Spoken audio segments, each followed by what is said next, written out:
Saludos a todos, yo soy el pastor Carlos de Morales y les doy la bienvenida a mi podcast de sermones semanales y este es el podcast número 2. Si recuerdan, planteamos una tesis en donde yo les decía que David es el personaje más importante de las escrituras, después obviamente del maestro, de Yahusha, de Cristo. Una de las cosas que hicimos en la predicación anterior fue que vimos 7 características de David y una de ellas era que era músico. Y vamos a ver los primeros 7 salmos, ¿verdad? Una muestra. Y claro, después vamos a estudiar otros salmos, ¿no? No tengan duda de algo, estimados, ¿verdad? Audiencia, hermanos, amigos. No tengan duda de algo. En las escrituras, diría yo, en la historia de la humanidad, nadie amó o ha amado más al creador de los cielos y la tierra que el rey David, que el salmista David. Nadie, número 2, nadie adoró o ha adorado mejor y más profundamente a Yahuwah, el creador de los cielos y la tierra, que el rey David. Y eso es algo que se los vamos a ir demostrando. Quiero mencionarles varias cosas o varias características que yo encuentro en los escritos de los salmos de David. Número 1, en los salmos vemos continuamente a David usando los cánticos y la música para expresar a Dios, a su creador, ¿verdad? Sus tristezas, sus ansiedades y muchos otros sentimientos que él tenía en su alma. Número 2, en los salmos David presenta sus peticiones al Dios de los cielos ante las 1001 dificultades y situaciones que él pasó a través de su vida. Tercero, en los salmos vemos a David también pidiendo perdón, pidiendo restauración, pidiendo fortaleza, a veces pidiendo misericordia, ¿verdad? En el contexto de pedir perdón, pues se pide misericordia, se evoca la misericordia de Dios. También en los salmos vemos a David pidiendo dirección. La adoración es lo más fundamental que ocurre en los salmos de David. Es que en los salmos de David hay mucha profecía y lo vamos a demostrar. Ahora, vamos a ir a esos salmos vamos a ver los primeros 7 como una cuestión de una muestra, ¿verdad? De una muestra. De cómo todas esas cosas que les estoy diciendo de los salmos se manifiestan. Por ejemplo, vamos al Salmo 1. Este salmo, de hecho, es uno de mis favoritos. David hace unas declaraciones extraordinarias en este Salmo número 1. Aquí en el Salmo número 1, David describe cómo es el hombre justo. David aquí describe cómo es el hombre que va a heredar realmente el reino de los cielos.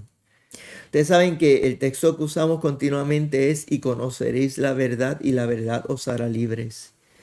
Y yo todavía no he hablado con profundidad de ese texto, pero quiero decirles algo. Una de las cosas más importantes, si no tal vez la más importante, de la cual somos librados a través de la verdad de la revelación de Dios, es que somos librados de la muerte. ¿De cuál muerte? De la muerte de la muerte eterna. Y este salmo en ese sentido es extraordinario. Mire cómo dice el primer texto: bienaventurado el varón que no anduvo en consejo de malos, ni estuvo en camino de pecadores, ni en silla de escarnecedores asentado, sino que ante la ley de Yahuwah está su delicia, y en su ley medita de día y de noche. Mire cómo dice el verso 6: porque Yahuwah conoce el camino de los justos, mas la senda de los malos perecerá. Así que los justos, los que andan en la verdad de Dios, tienen vida eterna. Fíjense qué extraordinario ese Salmo número 1. Ahora vamos al Salmo número 2. En este salmo número 2 es un salmo que es profético en términos de las profecías del Mesías. Algunos dicen que es un salmo mesiánico, ese es el término que utilizan, porque hay unas profecías sobre el Mesías. Particularmente, mire cómo dice el versículo número 7. Yo publicaré el decreto. Yahuwah me ha dicho, mi hijo eres tú, yo te engendré hoy. Eso es profético. Allí se está hablando de Yahusha, el Mesías, el Hijo del Hombre. El concepto de Hijo del Hombre, haciendo un paréntesis, quiero que lo tengan bien claro en sus mentes, porque el concepto de Hijo del Hombre aparece en las Escrituras, particularmente en Daniel capítulo 7, en donde aparece ese Hijo del Hombre presentándose ante el Creador de los cielos y la tierra, ¿verdad? Y el Hijo del Hombre realmente se refiere a Yahusha, al Mesías. El Salmo número 3 es un salmo que David escribió mientras estaba básicamente huyendo o escondiéndose de Absalón. Y mire cómo él dice en el primer versículo: oh Yahuwah, cuántos se han multiplicado mis adversarios. Entonces, claro, no solamente Absalón, que era su propio hijo, que seguramente es lo más que a él le duele, y cuando estudiemos ¿verdad? En un sermón posterior veamos esta historia de Absalón, entramos en detalle, pero no solamente Absalón se rebeló contra David, también mucha gente del pueblo. Y algunos que estaban incluso tal vez un poco cerca de él se rebelaron contra David y se convirtieron en sus adversarios. Entonces, este salmo es escrito en ese contexto. Vamos al salmo número 4. Este salmo es una canción que debe de tocarse con instrumentos de cuerda. De ahí es que viene cuando usted lee el salmo en las escrituras, dice al músico principal sobre Nehinot. Salmo de David. ¿Y qué significa Nehinot? Nehinot, que básicamente habla de instrumentos de cuerda, y también algunos interpretan que puede también estar refiriéndose a instrumentos de viento como las trompetas. Recuerden la historia de Jericó, la música, ¿verdad? Cuando la música se toca para Dios y cuando Dios está inspirando la música evoca el poder y la presencia y la manifestación de Dios y del poder de Dios. El poder no está en la música.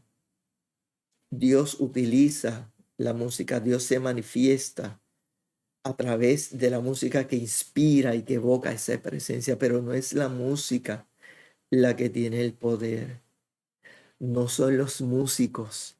El poder es de Dios. Y traigo esto a colación casualmente hoy. Leía con mucha tristeza un breve escrito de una pastora dominicana. No voy a decir su nombre por ahora porque no es importante. Y lo digo que leía con tristeza porque lamentablemente en un momento dado indica que para que una persona pueda ser sanada de sus enfermedades o de sus angustias, literalmente escribió que el poder está en ellos. Y, ¿verdad? Lo empasteló con otras expresiones, diciendo que entonces Dios y bla, bla, bla.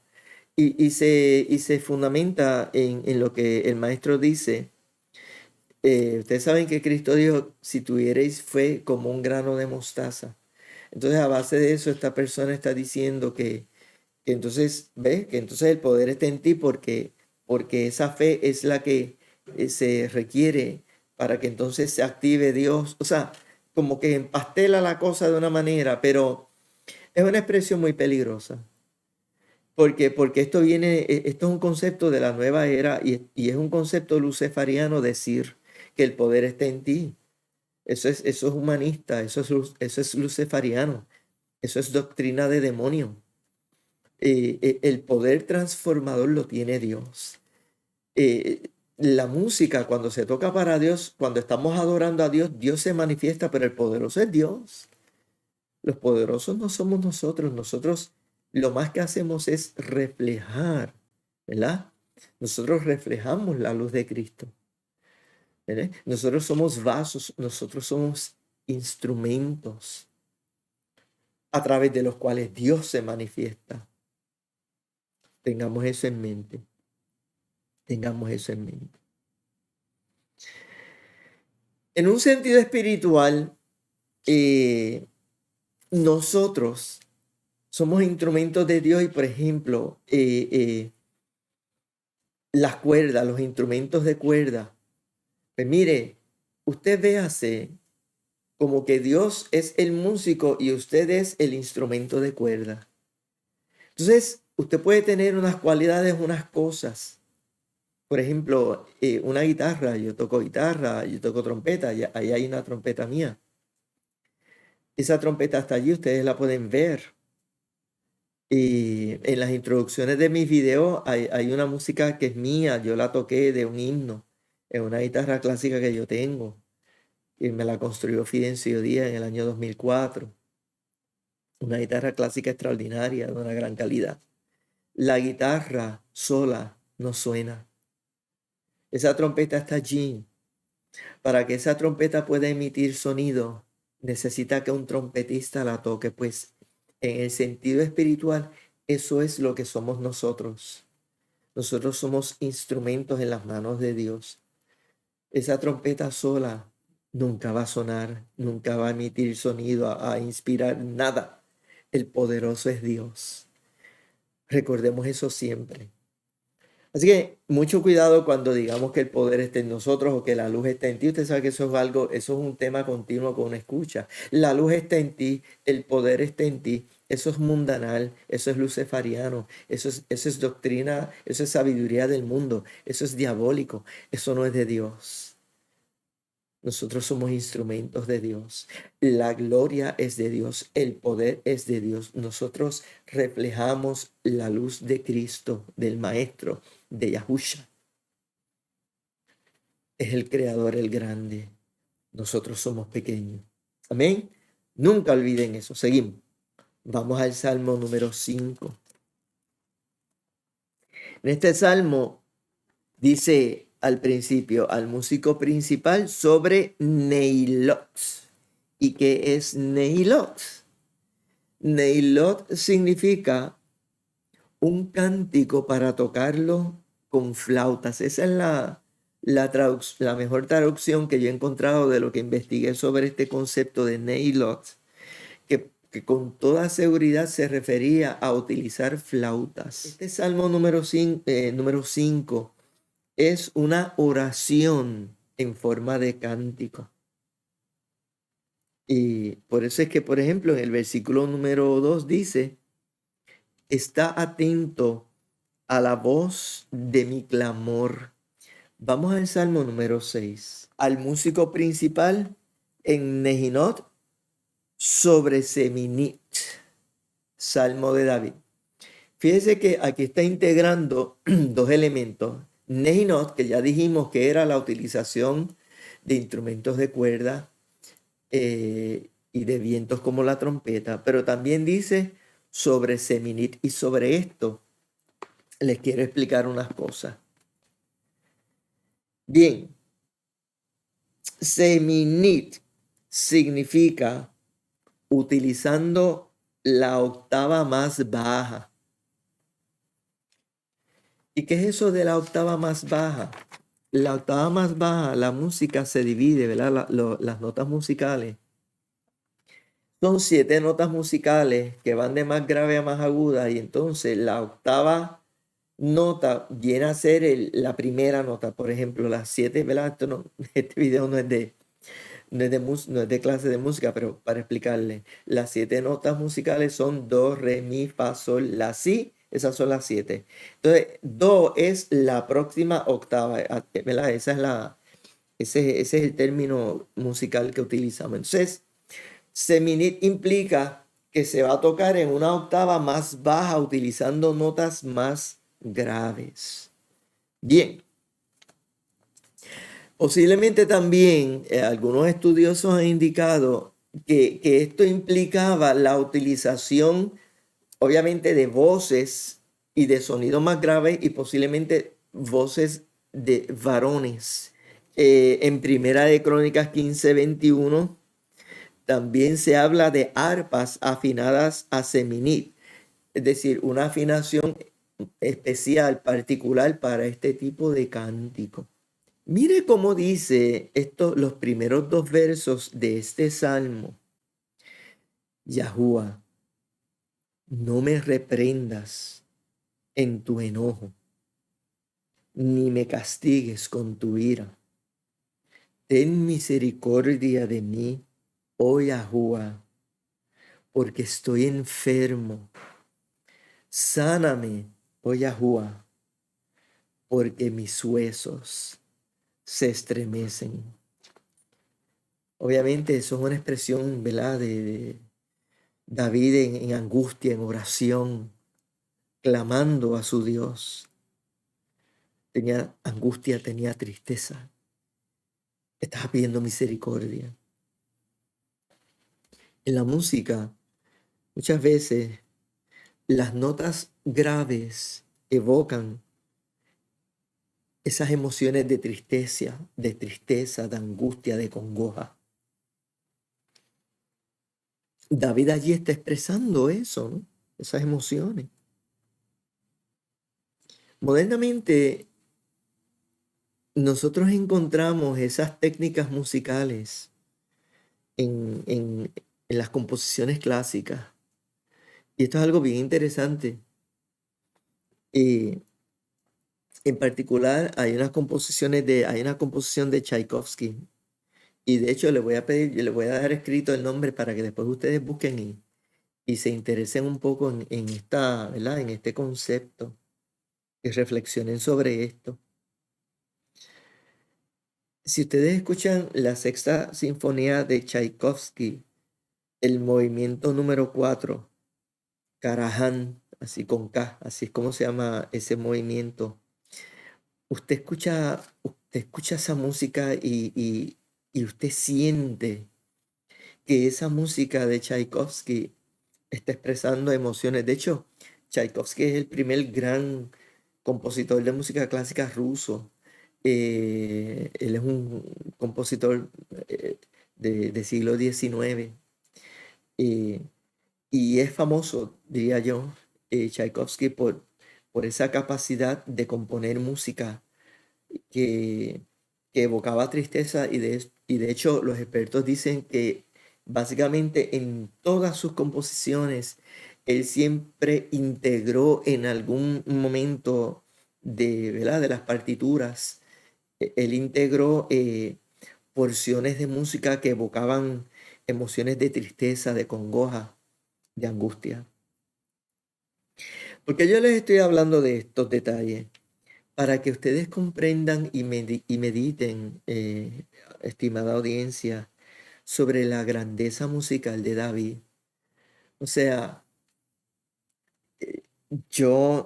en mi opinión, esto es una opinión, en mi opinión, fíjese que la tesis es que David es el personaje más importante de las escrituras después de Yahusha, después de Cristo, ¿verdad? Yo estoy colocando a Yahusha y a Yahuwah, ¿no? El Dios creador, ¿verdad? Cuando yo hablo de Yahusha en este sentido, ¿verdad? Porque en las escrituras se menciona a Yahuwah, pero ¿verdad? Lo estoy en ese sentido integrando. Pero bueno, la tesis de esta línea de sermones es que David es el personaje más importante de las escrituras. Yo les digo, en mi opinión, y esto no es un planteamiento realmente teológico, pero yo creo que David es el músico más extraordinario de la historia de la humanidad. Eh, y ciertamente hay unos compositores modernos extraordinarios, pero para mí David es el mayor. Pero les puedo mencionar a Mozart, eh, uno de mis favoritos, honestamente. Las composiciones de Mozart. Mozart era un genio musical. Pueden estudiar su historia, su vida extraordinaria, ¿no? En el aspecto musical, porque Mozart, como muchos de estos músicos, era bastante mundano, ¿sabes? Estoy hablando de su música, ¿ok?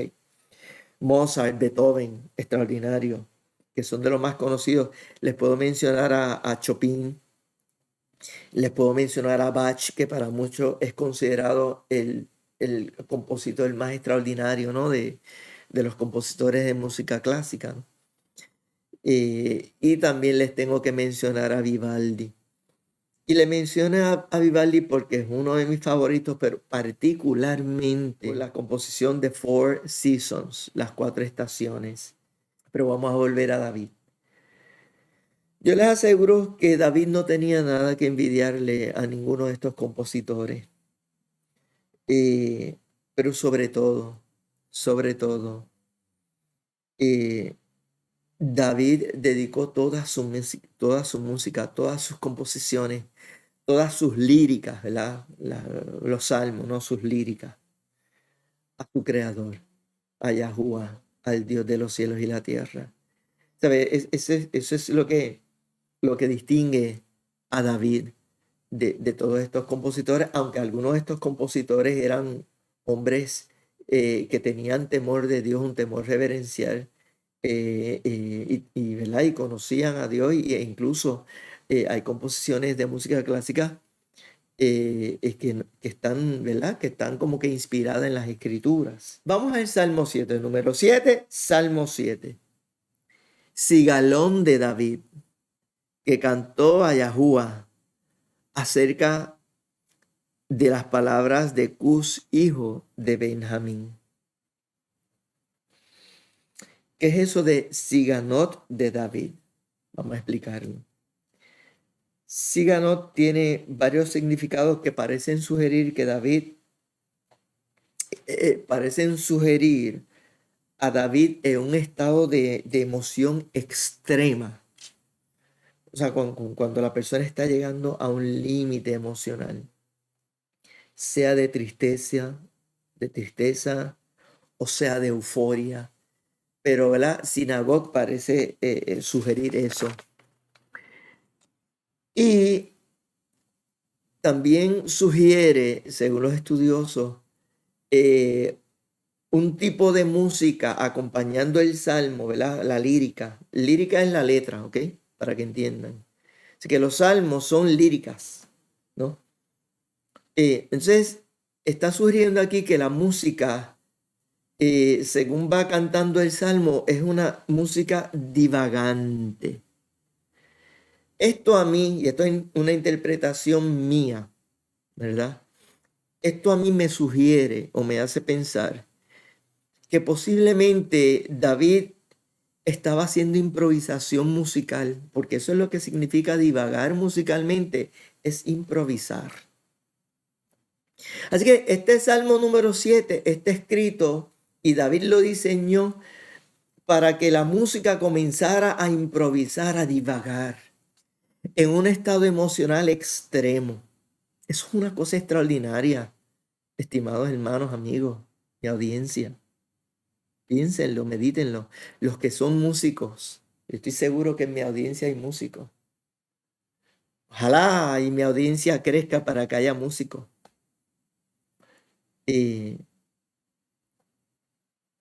Imagínense a David en un estado emocional extremo, cantándole este salmo a Dios e improvisando con su música, divagando con su música. En la historia moderna, la música del jazz es una música en la cual hay improvisación, en los blues también, y en algunos otros tipos de música, pero fundamentalmente estas improvisaciones ocurren mucho en los tonos menores, eh, y es algo que solamente los que, por ejemplo, yo soy un músico que a mí me gusta improvisar. No todos los músicos saben improvisar, no es que yo me esté dando con cobas aquí, ¿verdad? No, no estoy presumiendo ni nada, pero yo sí sé improvisar. No todos los músicos saben improvisar, la improvisación es un arte, es algo que tal vez está un poco en el ADN, aunque también hay técnicas que se aprenden para improvisar. Y esto es todo un tema que es, ¿sabes? Un tema musical técnico que no voy a entrar en detalle. Tiene que ver un poco con conocer las progresiones armónicas, la composición de los acordes, etcétera, etcétera. Hay que tener mucho oído musical. Hay músicos que son extraordinarios, pero básicamente ellos leen, ¿verdad? Leen música y son extraordinarios en eso y no hay, ¿verdad? No son menos que nadie. Pero la improvisación musical es un arte, es una cosa muy especial. Yo conozco improvisadores. Yo tengo un hermano que es saxofonista, eh, que su gran música es improvisada. Dios lo bendiga. Viene para Puerto Rico a visitarme pronto y vamos a estar juntos, ¿verdad? Tocando. Yo con la trompeta y la guitarra y él con su saxo. Así que eso ya prontito. Así que yo quiero que ustedes se lo imaginen. Yo quiero que ustedes se lo imaginen. Ese salmo siendo improvisado con esa música así. En este salmo número 7, David invoca y evoca la justicia de Dios contra todos los que le persiguen, contra todos los que injurian al pueblo de Dios. Escuche bien esto, porque si algo tenemos modernamente, es evidente modernamente, es que hay una injuria, hay una persecución, hay un prejuicio intenso en contra de los que evocamos el nombre de Dios. ¿Usted no se ha fijado que nosotros estamos viviendo en tiempos en donde cada vez más los que somos hijos de Dios, los que evocamos el bien, los que procuramos el bien, los que procuramos la justicia, los que estamos invocando el nombre de Dios, los que estamos invocando la verdad de Dios? ¿Usted no se ha percatado cómo existe modernamente una persecución, un desprecio, un rechazo, un repudio a los hijos de Dios? El Salmo número 7 es David hablando de eso. Medité en eso. Miren el versículo número 6, por ejemplo, dice: levántate, oh Yahuwá, en tu ira.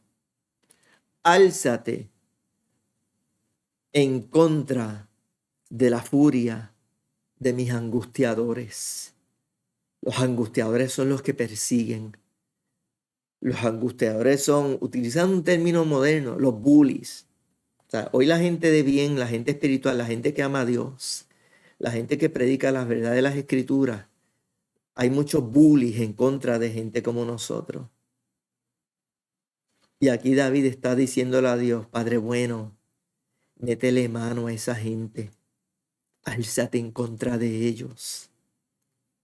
Dice: y despierta en favor mío el juicio que mandaste. Porque yo les quiero decir algo, mi gente.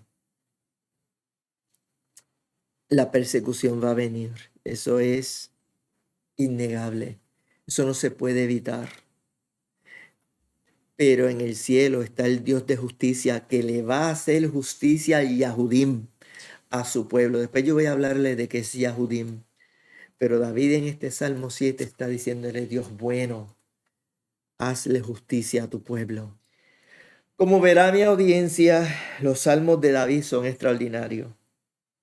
Por ahora me voy a detener en ese Salmo número 7. Más adelante vamos a continuar estudiando y reflexionando sobre el contenido, ¿verdad?, de estos salmos. Y obviamente vamos a seguir estudiando la vida de David, que es extraordinaria. Les pido que me escriban sus comentarios, sus preguntas, que le den like, que compartan sobre lo que hemos hablado en este video. Y culmino diciéndole lo que siempre les digo: conoceréis la verdad y la verdad os hará libres. Dios les bendiga a todos.